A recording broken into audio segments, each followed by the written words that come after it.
누가복음 1장 68절에서 79절 말씀 시작.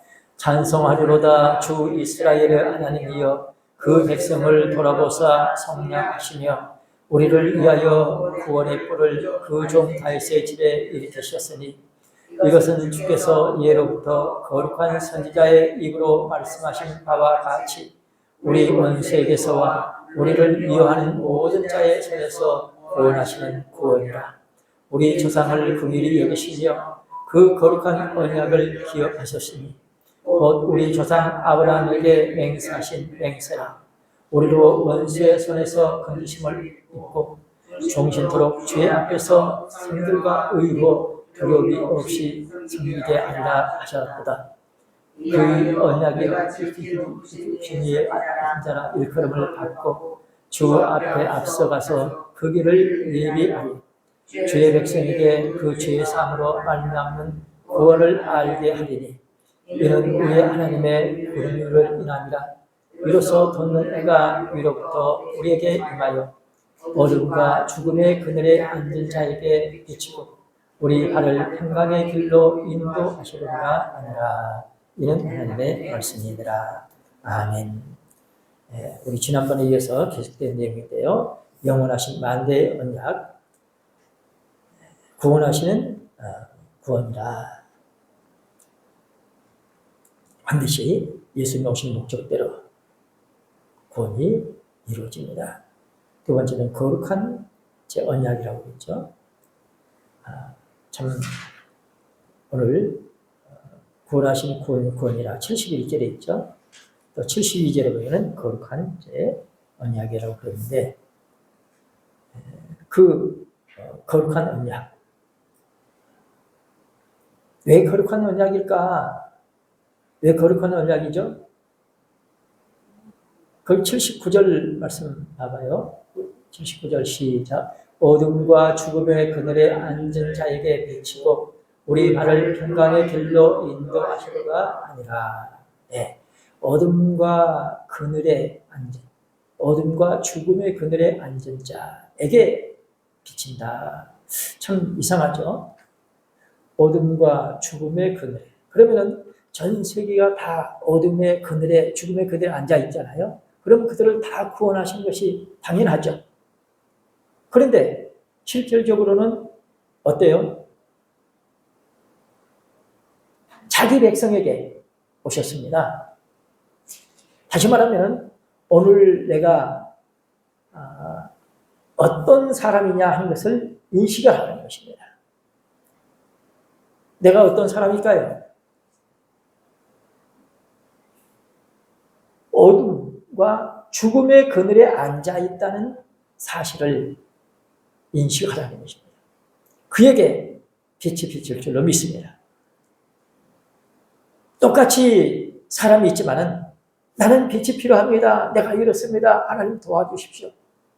긍휼의 은총을 구하는 사람 되시기 바랍니다. 그 다음에 이제 세 번째로는 맹세하신 맹세의 언약이라 그랬죠. 맹세하신 맹세의 언약이라. 73절에 이제 있잖아요. 이 맹세하신 맹세의 언약, 첫째는 뭐였죠? 스스로를 두고 하신 맹세라. 더 이제 하나님보다 크신 분이 없기 때문에 스스로를 두고 하신 맹세라. 참 이런 부분은 뭐 일반적인 개념으로는 도저히 이해할 수가 없잖아요. 그런데 하나님께서는 우리 만세전에 택한 백성들한테 참 이러한 내용을 통해서 우리를 얼마나 사랑하시는지, 우리 처지 형편을 보게 되면 수없이 너무나도 참 이렇게 죄송할 뿐이죠. 그렇기 때문에 하나님께서는 길땅건너만큼은 반드시 구원받아야 된다. 그래서 스스로를 두고 이렇게 하시는, 하나님께서는 자신보다 더 큰 자가 없으므로 스스로를 두고 맹세하시며 언약을 체결하셨습니다.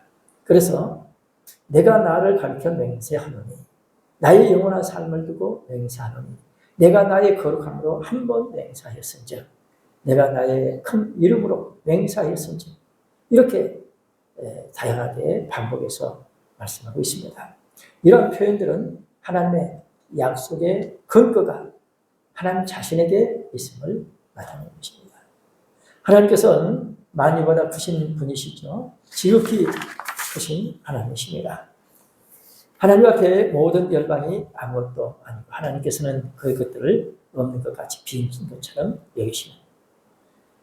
그래서 하나님께서는 한 번 말씀하신 그것이 우리 믿는 사람 속에서 이루어지도록, 그 말씀하신 내용이 믿어지도록, 때로는 이해 못하는 그런 부분들도 있죠. 그래서 배울 수 있게 하시고, 또 번역이 잘못된 부분들 있잖아요. 그래서 내가 아무리 똑똑해도 알 수가 없죠. 그래서 이렇게 배울 수 있게 해주셨다는 거 얼마나 감사합니다. 그래서 마침내 하나님께서는 하나님 그 원하시는 것, 뜻하신 것, 생각하신 것, 계획하신 것, 말씀하신 것, 경영하신 것들 어김없이 반드시 이루시는 분이십니다. 우리는 이렇게 확실하게 이러한 내용을 믿고 산다는 것, 참 말씀이 믿어진다는 것이 얼마나 복입니까? 하나님께서는 능치 못하실 일이 없습니다. 하나님께서 스스로 맹세하시면 그 하시는 일이 이 일을 감히 막을 자가 없습니다. 그 일에 대해서 감히 무슨 일을 그렇게 하시냐고 따지거나 물을 자도 없습니다. 능하신 하나님 앞에 인간의 경험과 이성은 아무것도 아닙니다. 그 다음에 두 번째로 보증이 있는 맹세라고 그랬죠. 보증이 있는 맹세라. 히브리서 6장 17절에서 하나님은 약속을 기업으로 받는 자들에게 그 뜻이 변치 아니함을 충분히 나타내시려고 약속을 기업으로 받는다. 약속을 기업으로 받는 자들에게 그 뜻이 변치 아니하심을 충분히 나타내시고 그 일에 맹세로 보증하셨다. 그래서 맹세로 보증하셨다. 이 부분을 이제 지난번에 자세히 설명드렸습니다. 하나님께서는 약속을 하실 뿐만 아니라 맹세라고 말씀하고 있습니다. 구원의 약속이 확실히 이루어지도록 하나님께서 책임지신다는 말씀입니다. 그 맹세의 보증은 바로 뭡니까? 맹세의 보증은 중보자 예수 그리스도입니다. 참 눈물 나죠. 맹세는 진실을 말하지 않으면 자신에게 저주가 임한다는 것을 의미합니다. 하나님께서 맹세하셨으니 하나님께서 저주를 받으시니 뭐 때문에? 네. 내가 믿어야 되는데 못 믿어. 그럼 어떻게 돼요? 하나님의 뜻이 안 이루어져. 그러면요, 그 말이 안 되죠. 그러니까 내가 못 믿으면 내가 참 하나님께서는 너는 만세전 택하고 있으면 너는 반드시 구원받아야 돼. 그런데 내가 못 믿으면 내가 안 이루어지잖아요. 그러니까 내가 못 믿을 수밖에 없는 죄, 믿지 못해서 내가 살아온 저주스러운 그런 모든 것들, 내가 당하게 되면 어떻게 돼요? 죽어요. 그러면 이 뜻이 안 이루어지면 하나님 실패가 되거든요. 그러니까 어떻게 해요? 내 대신 예수님이 당해 주신다. 하나님께서 맹세하신 것이 이루어져야 되기 때문에. 그래서 맹세로 보증하셨다는 것은 예수 그리스도의 중보자적 죽음을 암시하기도 합니다. 죄인을 위해 중보하시는 예수님의 제사장직은 맹세로 된 것입니다. 그리하여 예수님께서는 더 좋은 언약의 보증이 되셨습니다. 예수님께서는 자신의 목숨을 제물로 드려서 하나님의 언약을 보증하셨습니다. 자신의 목숨을 제물로 드려서 하나님의 언약을 보증하셨고 하나님의 사랑을 확증하셨습니다. 우리가 아직 죄인 됐을 때 그리스도께서 우리를 위하여 죽으심으로 하나님께서 우리에게 대한 자기 사랑을 확증하셨습니다. 그래서 그 확증한 사랑이 아가페 사랑이라고 그랬잖아요. 그러니까 어떤 이제 아직 죄인 됐을 때 그러면 뭡니까? 죄인에게는 진노하셔야 당연해요. 그런데 사랑하는 사람에게 사랑하는 자에게 진노해버리면 또 모순이 되잖아요. 사랑하는 자를 죽이면. 그러니까 하나님께서는 이 모든 것을 다 만족시킬 수 있는 그런 조치를 취하셨습니다. 그 다음에 세 번째로 사랑의 근간 맹세입니다. 사랑의 근간 맹세입니다. 하나님께서는 한 번 말씀하셨으면 반드시 열매를 맺으시는 신실한 분이시며 말씀하시는 입술에 거짓이 없으시며 약속하시면 반드시 이루시는 미쁘신 분이십니다. 또한 무슨 말씀을 하시든지 사람처럼 시건치 않으시며 최고의 완벽한 권위를 가지신 분이십니다. 스스로 자신의 거룩한 성품을 거스르거나 모순된 일들을 하지 않는 전능자이십니다. 그러므로 절대자 하나님의 모든 말씀은 그 속성상 진실을 입증하기 위해서 맹세가 필요하지 않습니다. 그러나 하나님께서는 자주 맹세를 통해 그의 확고한 의지를 더욱 분명히 하셨는데 이것은 뭐요? 바로 인간을 향한 하나님의 크신 사랑의 표현입니다. 이 사랑은 아가페의 사랑으로 맹세를 통해서라도 언약의 확실성을 알게 하시는 무궁한 사랑인 것입니다. 우리는 이 아가페의 사랑을 한시도 잊어서는 안 되겠습니다. 서로 간에 있어서 진짜 사랑하는 사이 같으면 아무리 잘못을 해도 그 사람 탓을 안 하죠.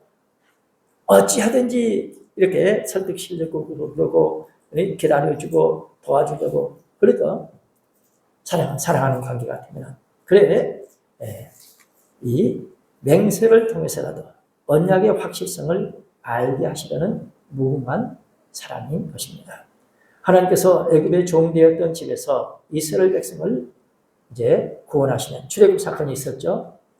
그것은 그들의 열조에게 맹세하신 언약을 지키기 위함이었다. 누구한테 언약을 하셨죠? 물론 열조에게 이렇게 언약을 하셨는데 아브라함에게 창세기 15장에 햇불 언약이 있잖아요. 거기 이제 구체적인 내용을 보면은 아브라함에게 이제 7대 언약이 있어요. 그 중에서 햇불 언약이 이제 제일 이제 중요한데 그 햇불 언약을 통해서 네 후손이 뭐요? 이방에 객이 돼서 그들에게 이렇게 압제를 당하는 고생하는 것을 말씀을 하시고 400년을 말씀하셨습니다. 그래서 그 400년 어간에 말할 수 없이 풀불에 들어가는 것 같은 그런 고생을 했지만은 하나님께서 말씀하신 대로 참 이제 민족을 이룰 만큼 번성케 됐을 때 하나님께서는 이제 출애굽을 시키는데 그 창세기 15장에 말씀하신 대로 400년 그리고 4대 그래서 400년 이제인데 430년 만에 출애굽을 해서 이제 나갈 때 4대 만에 이제 나오게 됐다. 그 열조에게 맹세하신 아브라함에게 맹세하신 그대로 이렇게 하나님께서 이루시는데 이것은 그 근거는 바로 이스라엘 백성에 대한 하나님의 뜨거운 사랑이었습니다. 여러분들 하나님의 뜨거운 사랑을 한번 좀 느껴봤으면 좋겠습니다. 하나님의 이제 뜨거운 사랑.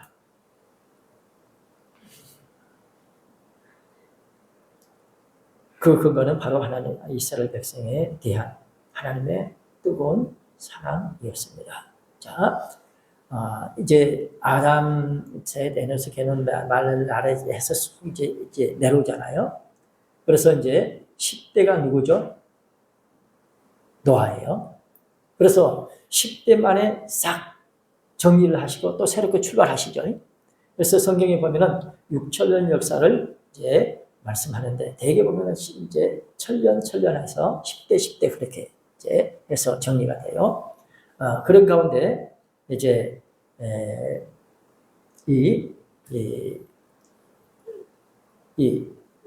아브람 이제 그 노아의 10대가 누구예요? 다윗입니다. 아브라함. 그리고 아브라함의 10대가 다윗이에요. 그래서 그 시대마다 그 중요한 인물들을 중심으로 해서 새로운 역사가 이렇게 전개되는 것을 이렇게 말씀하고 있습니다. 그리고 이제 그 다윗 이후로 이제 열왕 시대 다윗 때부터 부터 열왕 시대로 이렇게 가죠. 하나님께서 아브라함을 통해서 새로운 역사를 전개하시는데 그 전에는요 이스라엘 특별한 이렇게 없습니다. 이제 이스라엘을 무슨 민족이라고 그러죠? 히브리 민족이라고 그래요. 히브리 민족이라. 그래서 애굽에 아브라함이 갔을 때에 그때 히브리 사람이라는 표현이 나와요. 그러니까 히브리는 히브리 이제 에벨 후손이 있잖아요. 강을 건너왔다는 거죠. 그런 이제 후손들을 말하는데 그 아브라함이 지금 이스라엘 사람들은 아브라함 자손이라고 그래요. 아브라함 자손이라 그 위에 자손들에 대한 개념은 희박해요. 아브라함 자손. 그러면은 아브라함은 어떤 사람이죠? 믿음의 조상이라고 그러잖아요. 그래서 믿음으로 만난 자는 아브라함 같은 복을 받죠. 그래서 우리도 뭡니까? 믿음으로 말미암아 아브라함의 자손이 됐어요. 그래서 아브라함에게 약속하신 복을 이제 받게 된다고요. 그러니까 아브라함에게 약속하셨으니까 아브라함을 통해서 하나님께서는 통로를 마련해 놓은 거예요. 그러니까 철두철미하게 우리는 이제 아브라함 그 신앙 믿음으로 말하면 아브라함 같은 복을 받는다. 그러니까 그 신앙을 우리가 이제 가져야 되는데 그러면은 이스라엘 백성들이 왜 그렇게 중요하냐? 하나님의 그 사랑 때문에 이제 이렇게 출애굽을 시켜 주셨다. 자, 아브라함에게 약속하실 때 너를 통해서 뭐요? 큰 민족을 이루겠다. 그러면 아브라함의 자식들이 몇 명이에요? 아들 이름들이 나오잖아요. 아들들 이름이 이제 8명이면은 그 아브라함에게 약속하신 대로 그 8명을 통해서 번성시켜가지고 큰 민족을 이루면은 얼마나 좋겠어요. 그런데 실질적으로 뭐예요? 독자 이삭 그러죠. 그러니까 이런 부분들을 통해서 하나님의 의중을 알아야 돼. 왜 그렇게 이스라엘 백성들이 하나님의 특별한 사랑을 받을 수 있는 그런 민족인가 하는 것이 이렇게 생각하시고 기도하시는 가운데 그렇지. 바로 그것 때문이구나. 애굽 종되었던 집에서 이스라엘 백성을 구원하신 것은 그들의 열조에게 맹세하신 언약을 지키기 위함이었으며 그 근거는 바로 이스라엘 백성에 대한 하나님의 뜨거운 사랑이었습니다. 그만큼 사랑받을 만한 뜨거운 사랑받을 만한 그것이 남다르게 누구와 비교할 수 없을 정도로 그것이 있다는 것입니다. 그래 신명기 7장 8절에서 여호와께서 다만 너희를 사랑하심을 이라 또는 네 열조에게 하신 맹세를 지키려 하심을 이라 자기의 권능의 손으로 너희를 인도하여 내시되 너희를 그 종되었던 집에서 애굽 왕 바로의 집에서 속량하셨느니라 라고 말씀하고 있습니다. 네 번째로 오늘 이제 마지막입니다. 이 부분. 자, 성실하신 맹세입니다. 넷째는 성실하신 맹세. 자, 맹세하신 이제 맹세에서 첫째는 스스로 두고 하신 맹세, 두 번째로는 보증이 있는 맹세, 세 번째로는 사랑의 근간 맹세, 네 번째로는 신실하신, 성실하신 맹세. 신실하신, 성실하신 맹세입니다.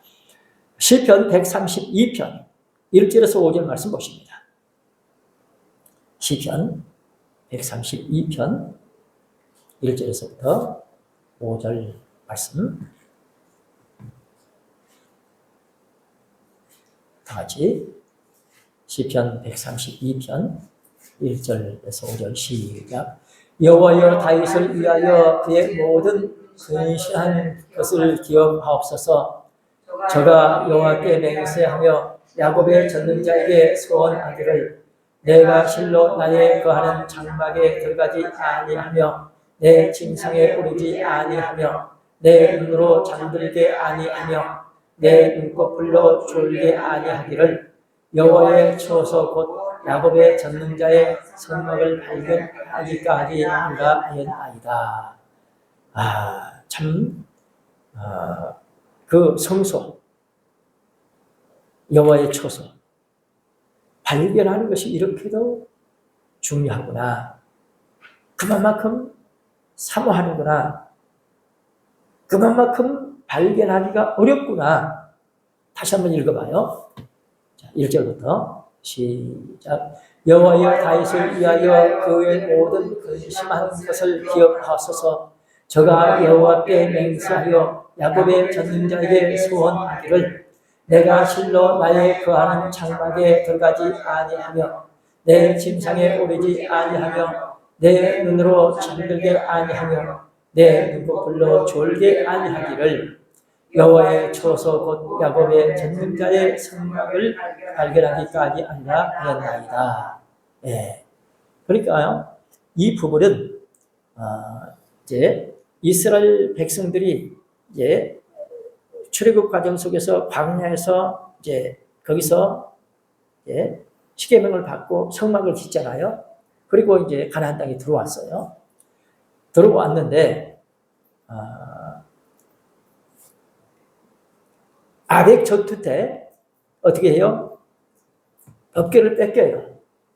법궤를 뺏기니까 가장 중요한 법궤를 뺏겼으니 참 안타깝죠.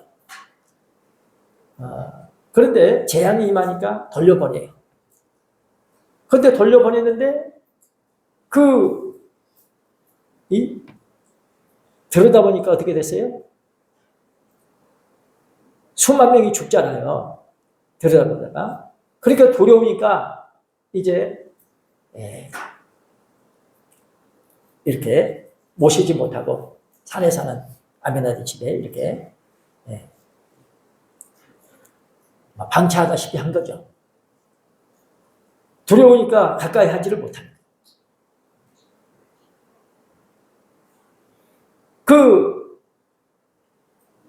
다른 사람들은 별로 관심이 없어. 그런데 다윗은 하나님의 법궤, 하나님의 그 사랑하는 마음, 하나님을 사랑하는 마음, 오로지 하나님의 참 말씀을 사모하면서 하나님의 축복을 받기 원하는 그 다윗. 그래서 여기 이제 그런 이제 내용이에요. 그 법궤를 내가 발견하기까지 그렇게 잠잠 못 자면서 사모하고 애썼다는 것입니다. 그런데 엉뚱하게도 어디서 찾았어요? 6절 말씀 시작. 우리가 그것이 에브라다에 있다 함을 들었더니 나무 밭에서 찾았도다. 참 에브라다에 있다 함을 들었더니 그것을 나무 밭에서 찾았다. 참 신기하죠. 베들레헴 에브라다야 너는 유대 중에 이제 가장 작지 않아다. 이제 다섯 번째가 네게서 네게로 나오리라. 그런 말씀하셨잖아요. 그래서 예수님께서 거기서 이제 오셨어요. 이제 거기서 참 이게 탄생하셨잖아요. 그런데 그것이 이 법궤가 에브라다에 있다고 그렇게 소문을 들었는데 아니 어디서요? 나무밭에서 찾았다. 그래 이제 이러한 부분들을 통해서 하나님께서는 뭔가 깊은 하나님의 뭔가를 암시하고 있죠. 자, 우리 11절 말씀, 11절, 12절 시작. 여호와께서 다윗에게 성실히 맹세하셨으니 변치 아니하실지라. 이르시기를 내 몸의 소생을 내 위에 둘지라. 내 자손이 내 언약과 저희에게 교훈하는 내 증거를 지킬진대 저희 후손도 영원히 내 위에 앉으리라 하셨도다.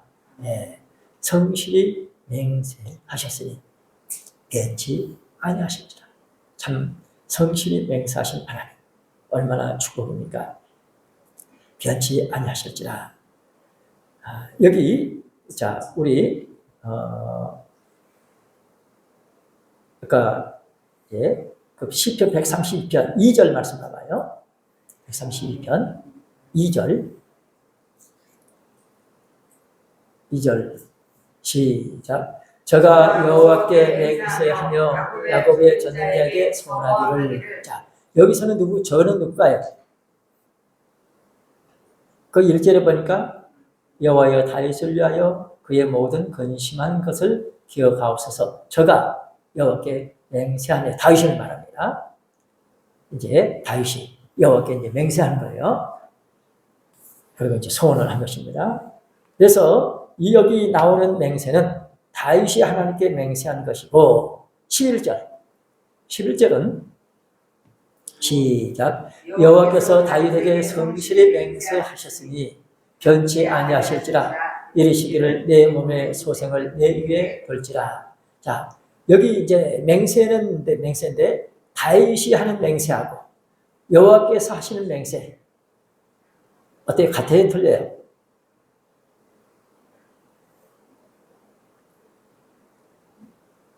이 절에서 나오는 맹세, 하나님께서 다윗에게 하신 맹세, 다윗이 하나님께 한 맹세, 차이가 있어요? 없어요? 2절 다시 한번 봐봐요. 2절 시작. 저가 여호와께 맹세하며 야곱의 전능자에게 소원하기를. 자, 11절 시작. 여호와께서 다윗에게 성실히 맹세하셨으니 변치 아니하실지라. 예, 됐어요. 어떤 차이가 있어요? 다윗은 여호와께 맹세를 했죠. 여호와께서는 다윗을 향해서 뭐 하시죠? 맹세하시는데 성실히 맹세하시죠. 성실이라는 단어가 다윗이 하나님께 맹세할 때는 안 나와요. 근데 하나님께서 다윗에게 맹세하셨다는 말씀에는 성실이라는 단어가 붙어 있습니다. 그만큼 하나님의 깊은 사정, 하나님께서 그만큼 이제 뭔가 뜨겁게 아주 이런 표현을 이렇게 하셔야 되는 그런 사정이 담겨 있죠. 오늘 우리는 이런 부분들을 통해서 이제 자식을 키워보게 되면 조금 이해가 가요. 자식은 그저 그때 자기한테 잘해주면 좋고, 부모 입장에서는 좀 다르죠. 내가 병들어 죽을 것 같아. 약을 천신만고 끝에 구해왔어. 그러면은 이제는 이 약 먹으면 산다. 얼마나 안도가 되겠어요. 근데 약을 안 먹어. 그러면 부모 마음이 애타잖아요. 그러니까 하나님께서는 이렇게 반드시 한번 하나님께서 복을 주시기로 작정하셨으면 반드시 복을 받게 하실 적이 있습니다. 우리는 하나님께 맹세한 것을 성실하게 끝까지 지켜나가지 못할 수도 있다는 것입니다. 우리는 하나님께 맹세한 것을 성실하게 끝까지 지켜나가지 못할지라도 하나님께서는 우리에게 맹세하신 것을 성실히 지키시는 분인 줄로 믿습니다. 너무너무 참 눈물 나죠. 너무너무 참 고맙죠. 사람은 변할지라도 하나님께서는 어제나 오늘이나 영원토록 변치 아니하십니다. 우리 히브리서 13장 8절 말씀 보시겠습니다. 우리 예수님은 어제나 오늘이나 영원토록 변함없이 십자가에 달리시면서 피를 흘려주시면서도 우리에게 주시고자 하시는 축복을 반드시 꼭 우리가 받을 수 있도록 주신 줄 믿습니다. 그 고통, 아픔, 그런 가운데서 피를 흘리시면서도 양손 못이 박히고 이게 피를 흘리고 가시가 피를 흘리시면서도 말씀을 주시는 그 예수님. 자, 히브리 13장 8절 시작. 예수 그리스도는 어제나 오늘이나 영원토록 동일하시니라. 아멘. 이 전제의 십자가에 달리셔서 거기서 인류를 위해서 그렇게 참 그 피를 흘리시면서 그럼에도 기회가 있으면 틈만 있으면 말씀 주시려고 애쓰시냐. 그래 그 강도에게 그 아픔 고통 속에서도 거기 그 강도에게 말씀을 주시는 예수님. 그때 예수님 오늘 우리의 예수님 동일하신 분입니다. 우리에게 그렇게 복 주시기를 원하시고 구원의 축복 주시기를 원하십니다. 그런 하나님께서 성실과 맹세로 맺으신 언약. 성실과 맹세로 맺으신 언약은 어떤 경우에도 파기될 수 없는 영원 불변의 약속인 줄 믿습니다.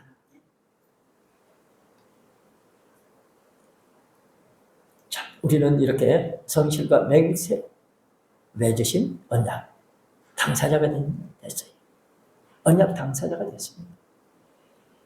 언약 당사자가 됐습니다. 세상의 약속은요, 오랜 역사가 지나는 동안 왜곡되고 변질되고 또 번복되는 일들이 허다하게 있죠. 상호간에 또 신뢰가 무너지고 진실이 사라지는, 그래서 약속이 깨어지는 일들이 허다합니다. 피를 나눈 형제끼리도 원수가 되기도 하고 살인까지 서슴지 않는 무섭고 악한 시대에 살고 있습니다. 그러나 하나님의 약속인 언약은 결코 변질되거나 축소되지 않고 반드시 하나님께서 약속 그대로 말씀하신 대로 성취하실 줄로 믿습니다. 그래서 우리 같으면 당장 이루어지면 좋겠는데 하나님께서는 작정하신 대로 반드시 그대로 이루신다. 심지어 만대가 갈지라도 반드시 말씀대로 이루실 줄 믿습니다. 그래서 만대의 언약이라.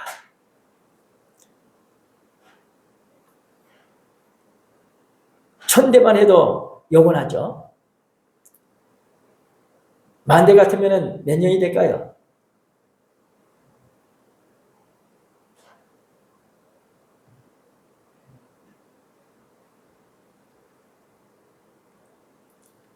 수만 년이 돼요. 그러니까 지금 말할 것도 없죠. 자, 영원하신 언약을 말하는 거죠. 영원하신. 창세기 9장 16절 말씀 보면은 무지개 언약에서 나와요. 이제 하나님께서는 한 번 작정하셨어요. 그래서 그대로 이루시기 위해서 이렇게 사람들이 무지개에 대한 소망적인 그런 표현을 많이 하죠. 그래서 이렇게 무지개를 언급하시면서 우리에게 소망을 가질 수 있다. 반드시 하나님께서 이루시는. 자, 창세기 9장 16절 시작. 무지개가 구름 사이에 있으리니 내가 보고 나 하나님과 땅에 무릎 별게 있는 모든 생물 사이에 된 영원한 언약을 기억하리라. 아멘. 이제 언약을 기억하리라 하신 것은요, 이제 멸망하겠다, 멸망하지 않겠다는 표로 무지개 언약을 주셨잖아요. 그래서 무지개가 떠올랐어. 그러면은 내가 이제 언약했던 것을 이제 기억하겠다. 그 말은 이제 하나님께서 그때 의도하신 것이 이제는 이루어지게 하시겠다. 수천 년 내려오면서 사람들이 거기에 대한 개념이 희박했어요. 그러나 이제는 본래 하나님의 의중을 누군가가 믿어. 하나님께서 본래 의도하신 것을 믿는 사람이 있어. 그래서 이제 구름이 있어요. 구름 사이에 뭐가요? 무지개가 떠오르게 되면, 구름 사이에 무지개가 있게 되면 내가 언약을 기억하겠다. 영원한 언약이 성취되게 하실 줄로 믿습니다. 창세기 17장 7절 말씀 보십니다. 창세기 17장은 무슨 내용이죠? 할례 언약입니다. 창세기 17장 할례 언약이에요. 7절 말씀 시작. 내가 내 언약을 나와 너와 네 대대 후손의 사이에 세워서 영원한 언약을 삼고 너와 네 후손의 하나님이 되리라. 아멘. 내 언약을 나와 너와 네 대대 후손의 사이에 이제 세워서. 그러니까 이제 내 언약입니다. 그러니 누가 침범을 하겠습니까? 내 언약이라 꼭 우리가 믿어야 됩니다. 이건 하나님의 언약이야. 감히 누가 조금 더 침범 못해. 반드시 이루어집니다. 그러니까요, 우리가 언약 백성이 됐다는 이 사실을 너무너무 우리는 감사해야 돼요. 이것이 믿어지는 마음으로 우리 자녀손들한테 가르치시기 바랍니다. 자, 13절 말씀 보십니다. 13절 시작. 너희 집에서 낳은 자든지 너희 돈으로 산 자든지 할례를 받아야 하리니 이에 내 언약이 너희 살에 있어 영원한 언약이 되려니와. 그래서 살에 있는 할례 언약이죠. 그래서 이제 할례, 그래서 영원한 언약이 된다. 자, 19절 말씀. 19절 말씀. 시작. 하나님이 가라사대 아니라 내 아내 사라가 정녕 내게 아들을 낳으리니 너는 그 이름을 이삭이라 하라. 내가 그와 내 언약을 세우리라. 그의 후손에게 영원한 언약이 되리라. 아멘. 아브라함에게 참 말씀하시고 하나님이 이미 아시죠. 그래서 또 이삭에게 이렇게 말씀하시고. 그러면은 이제 참 그 말씀의 내용을 보면요, 한 번에 하셨으면 그대로 이루시면 될 텐데 이삭에게도 하나님께서 역사를 하셔요. 그러니까 복받을 사람들은 반드시 믿는 내용이 있어야 된다는 것입니다. 아브라함에게 하셨으면 그 후손들이 그대로 복을 받을 것 같은데 아브라함에게 하신 그 내용을 이삭에게도 반드시 확인을 하셔요. 그래서 이삭에게 이렇게 다시 한번 읽어봐요. 시작. 하나님이 가라사대 아니라 내 아내 사라가 정녕 네게 아들을 낳으리니 너는 그 이름을 이삭이라 하라. 내가 그와 내 언약을 세우리라. 그의 후손에게 영원한 언약이 되리라. 그래서 내 언약, 아브라함에게 아까 내 언약을 했잖아요. 또 이삭에게 보니까 내 언약. 그리고 후손에게 영원한 언약이 되리라. 자, 출애굽기 31장 16절입니다. 출애굽기 31장 16절 말씀. 우리는 안식일 지키는 것을 하나님께서 얼마만큼 원하시는지 알아야 됩니다. 출애굽기 31장 16절 시작. 이같이 이스라엘 자손이 안식일을 지켜서 그것으로 대대로 영원한 언약을 삼을 것이니. 그래서 반드시 안식일을 지켜야 된다. 안식일을 안 지키는 자를 어떻게 하죠? 죽이라고 그러죠. 그만큼 안식일을 지키는 것을 중요하게 말씀하시는데 오늘날 많은 경우에 있어서 하나님의 의중을 이렇게 제대로 받들지 못하는 그런 경우들이 허다하게 많이 있습니다. 우리는 기도해야 합니다. 레위기서 24장 8절 말씀입니다. 레위기서 24장 8절 말씀.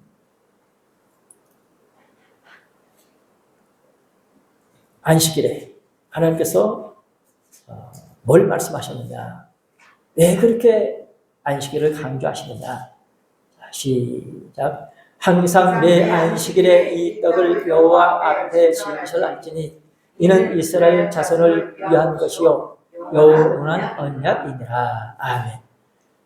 안식일에 이 떡을 여호와 앞에 진설할지니, 그러니까 매 안식일에, 안식일마다. 그래서 안식일마다 하나님께서 원하시는 떡을 여호와 앞에 진설을 해야 된다. 그만큼 하나님께서는 이제 이 떡을, 아니 하나님이 떡을 잡수신 것도 아닌데 왜 이렇게 말씀하셨을까? 그만큼 중요한, 결정적으로 하나님께서 원하시는 떡을 말씀하고 있습니다.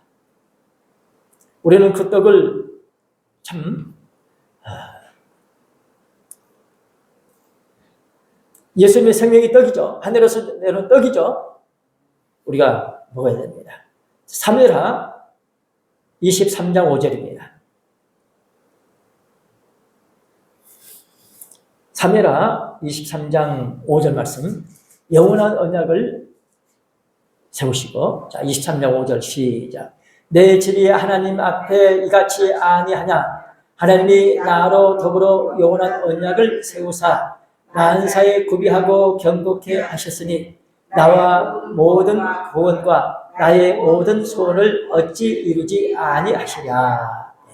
하나님께서 얼마나 고봐요. 만사에 구비하고 경고케 하셨다. 하나도 빠짐없이 아주 내가 알지 못하는까지도 필요한 것을 이미 다 예비해 놓으시고 다 구비해 놓으신다. 얼마나 고마워요. 참 이렇게까지 하나님께서 말씀하시는. 그러니까요, 믿는 사람들이 얼마나 복인지 몰라. 우리가 쳐다보지도 않았고 찾지도 않았고 있는지도 몰랐어요. 그런데 이런 내용들이 우리에게 이렇게 믿어지고 있다. 믿음으로 이 말씀의 음성이 들려진다는 것입니다. 하나님은 공의로우시고 인미라 믿는 대로 되게 해주시오. 그러니까 만사에 구비하고 경고케 해서 하셨으니 그대로 우리가 믿어지니까 이루어질 줄 믿습니다. 자, 역대상 대상 16장 17절입니다. 역대상 16장 17절 말씀, 야곱에게 이스라엘에게 참 율례 영원한 언약 있습니다. 역대상 16장 17절 시작. 이는 야곱에게 세우신 율례 곧 이스라엘에게 하신 영원한 언약이라. 아멘. 영원한 언약이라. 야곱에게, 이스라엘에게. 야곱이 이스라엘이죠. 이스라엘은 무슨 뜻이죠? 하나님과 결국 이겼다. 새 이름이죠. 새 이름의 축복입니다. 자, 이사야 24장 5절입니다. 이사야 24장 5절 말씀. 이 땅이 더러워지면 어떻게 하죠? 사람을 토해 낸다고 했어요. 심판을 하시는 거죠. 이사야 24장 5절 말씀 시작. 땅이 또한 그 거민 아래서 더럽게 되었으니 이는 그들이 율법을 거부하며 율례를 어기며 영원한 언약을 하였습니다. 땅이 이제 토해내버리고 맙니다. 이 거민, 그 거민이 거민 아래서 땅이 이제 더럽게 됐다. 그래서 왜 더럽게 됐느냐? 뭐 때문이라고 그랬죠? 율법을 범하며 율례를 어기며 영원한 언약을 하였습니다.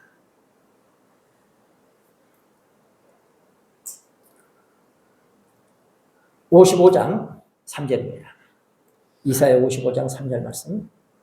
다윗에게 허락하신 영원한 언약 허락하셨다. 성경에 약속된 내용을 우리가 믿음으로 받는 것은 참 축복입니다. 55장 3절 시작. 너희는 귀를 기울이고 내게 나와 들으라. 그리하면 너희 영혼이 살리라. 내가 너희에게 영원한 언약을 세우리니 곧 다윗에게 허락한 확실한 은혜니라. 아멘. 하나님께서 말씀하신 그 내용이 믿어져야 믿는 대로 됩니다. 그러니까 어때요? 들을 때 잘 들어야 된다는 것입니다. 그러니까 말씀은 믿는 자 속에서 역사하시잖아요. 그러면은 내가 믿어야 나한테서 역사가 일어나기 때문에 어떻게 해야 돼요? 들을 때 잘 들어야 돼요. 하나님의 음성인지 하나님의 말씀인 줄 알고 들을 때에 그 말씀이 그 사람 속에서 역사해 주실 줄로 믿습니다. 에스겔 16장 60절입니다. 에스겔 16장 60절 말씀. 어려서 세운 언약을 기억하고 너와 영원한 언약을. 자, 에스겔 16장 60절 시작. 그러나 내가 너의 어렸을 때에 너와 세운 언약을 기억하고 너와 영원한 언약을 세우리라. 아멘. 이제 어려서 언약을 세웠어요. 야, 너 이제 그냥 흘러 듣지 않고 이제 네가 참 그때 말씀을 잘 듣고 어렸을 때 듣고 이제 때가 되니까 네가 이제는 참 진짜 복을 받을 수 있는 그때가 됐구나.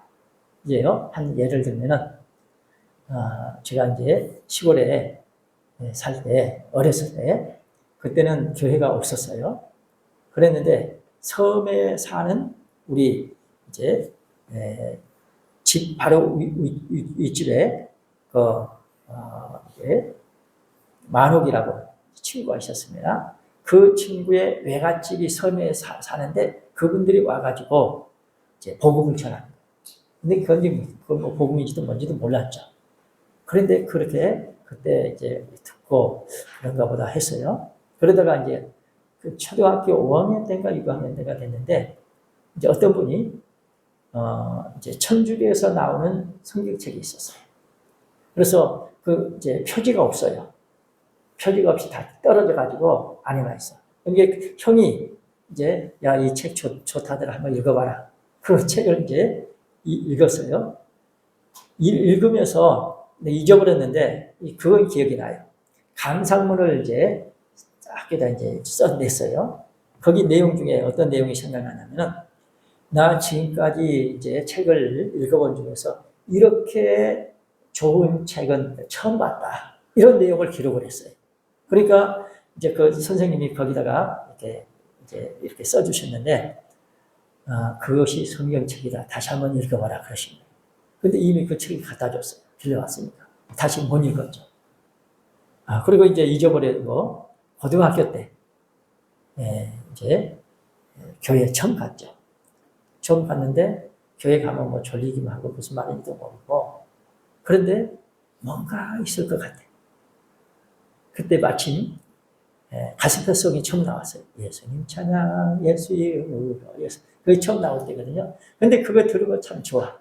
근데 그 교회 다니는 애들 보면은 별로 이렇게 마음에 안 들어. 근데 뭔가 있을 것 같아. 그래서 새벽 기도 다니기로 마음먹었어요. 그 이제 거리가 한 40분 거리 돼요.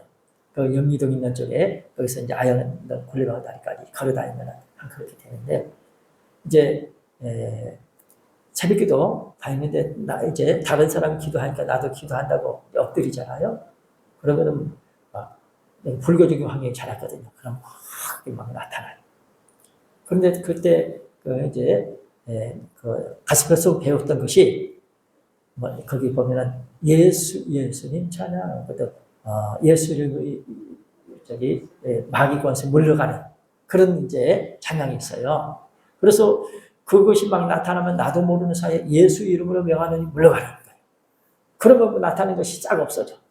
그럼 내가 놀래죠. 아니, 왜 예수님 이름을 모시면 없어지지?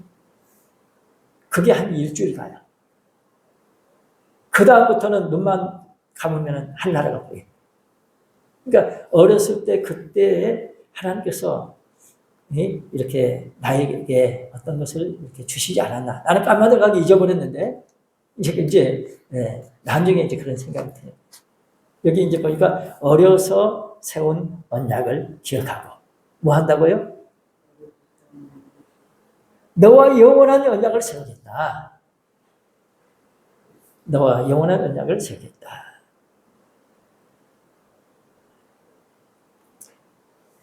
에스겔 37장 26절입니다. 에스겔 37장 26절 말씀 읽어요.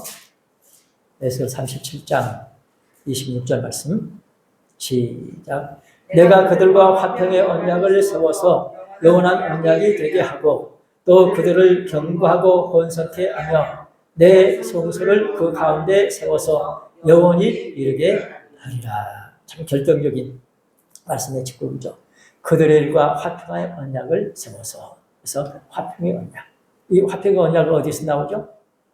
제사장 이제 거기 레이 나옵니다. 화평의 언약을 세워서 영원한 언약이 되게 하고 드디어 영원한 언약이 구체적인 게 나오죠. 또 그들을 경고하고 번성케 하며 경고하고 번성케 하며 그들을 그러니까 많은 아브라함의 자손이 뭡니까? 8명이 있지만 뭡니까? 독자 이상.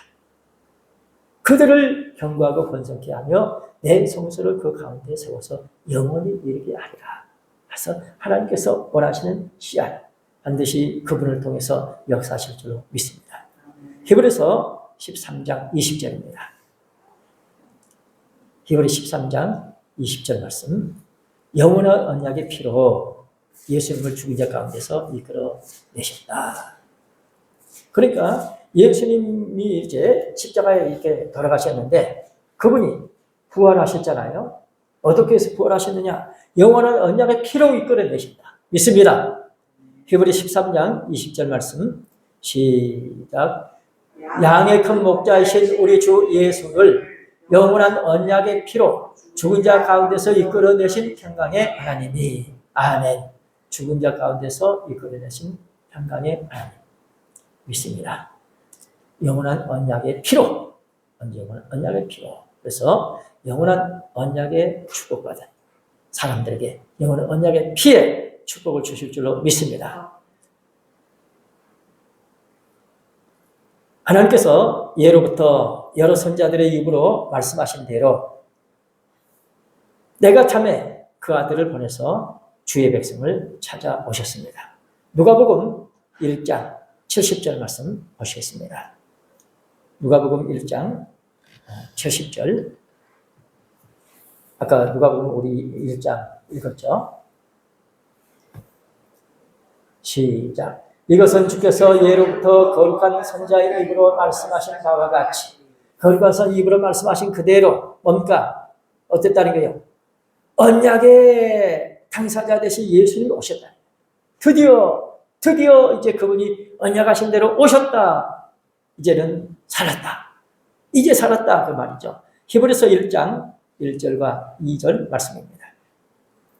히브리서 1장 1절 2절 말씀.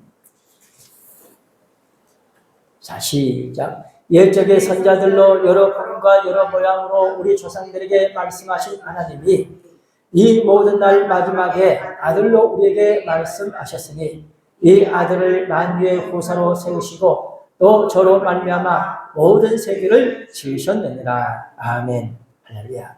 말씀하신 대로 이렇게 여러 선지 말씀하신 대로 드디어 자, 그 아들을 보내셔서 주의 백성에게 이제 찾아오셨다. 누가복음 1장 77절, 갈라디아 4장 4절 말씀입니다. 누가복음 1장 77절 말씀 보시겠습니다. 누가복음 1장 77절 말씀 시작. 주의 백성에게 그 죄 사함으로 말미암는 구원을 알게 하리니 아멘. 그래서 구원을 알게 하셨다. 그래서 오늘날 예수님 십자가 은혜로 구원받은 축복이 임한 줄로 믿습니다. 갈라디아 4장 4절은 무슨 내용이죠? 누구에게 오셨어요? 때가 차네. 자, 시작. 때가 차네 하나님이 그 아들을 보내사 여자에게서 나게 하시고 율법 아래 나게 하신 것은 아멘. 때가 차서 예수님이 오셨기 때문에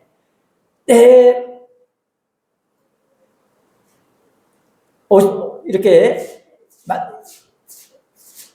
이 때를 알고 온 사람들, 찾아온 사람들, 때에 맞는 말씀을 받고 때에 맞는 축복을 받고 하나님 원하시는 축복의 열매들이 될 줄 믿습니다.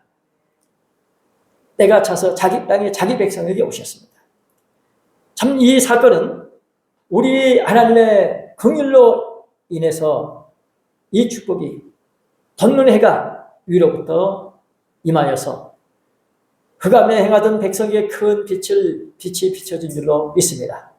누가복음 1장 78절 말씀입니다. 누가복음 1장 78절 말씀.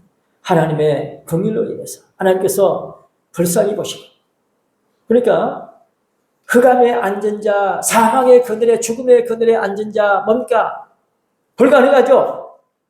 거기서 헤어날 수가 없어요. 그러니까 긍휼을 베풀어 주셨습니다. 그래서 오늘 또 나는 긍휼의 은총 속에서 살아가고 있다. 긍휼의 은총 속에서 하루를 마쳤다. 고백하면서 승리하시기 바랍니다. 누가복음 1장 78절 시작. 이는 우리 하나님의 긍휼을 인하니라. 이로써 덧는 해가 위로부터 우리에게 임하여. 아멘. 있습니다. 이사야 9장 2절입니다. 이사야 9장 2절. 거기 이제 1절부터 쭉 이렇게 보게 되면은 이제 7절까지 이렇게 계속해서 이렇게 보게 되면은 이제 예수님 오시는 이제 그런 장면. 누구에게 오시느냐 하는 것을 자, 앞에 시작. 흑암에 행하던 백성이 큰 빛을 보고 사망의 그늘진 땅에 거하던 자에게 빛이 비치도다. 아멘. 그래서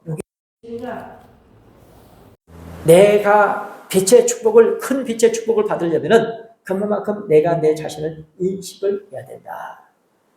참 이런 큰 빛의 축복 주신다는 이 언약은 중도에 깨어지거나 변하지 않고 하나님의 뜨거운 사랑과 긍휼의 축복 속에서 어김없이 성취되어 왔습니다. 그래서 만대 언약입니다.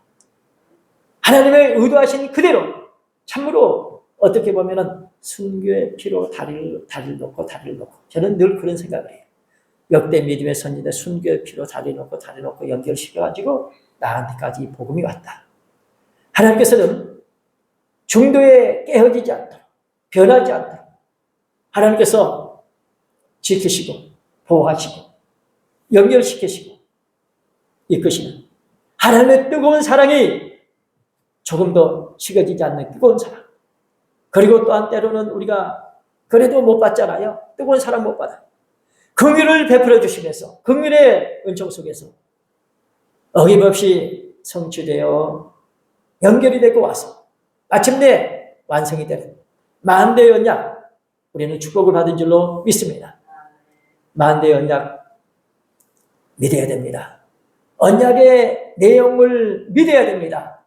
내용을 믿어야 됩니다. 언약의 당사자가 믿어야 내가 어떤 축복을 받지? 알고 있어야 돼. 내가 받아야 할 축복의 내용. 그 내용을 알고 믿어야 돼. 그래 언약에 대해 집중적으로 교육하고 배우고 우리는 참으로 몇 년 동안 이 언약에 관한 말씀을 이렇게 하고 있습니다. 그만큼 언약이 중요하다. 믿어진다는 것은 기적 같은 축복이죠. 우리는 이런 부분에 눈이 열려서 참으로 하나님 앞에 이렇게 언약 백성으로서의 축복, 약속하신 축복을 감사하면서 다 받아야 할 줄로 믿습니다. 기도하시겠습니다.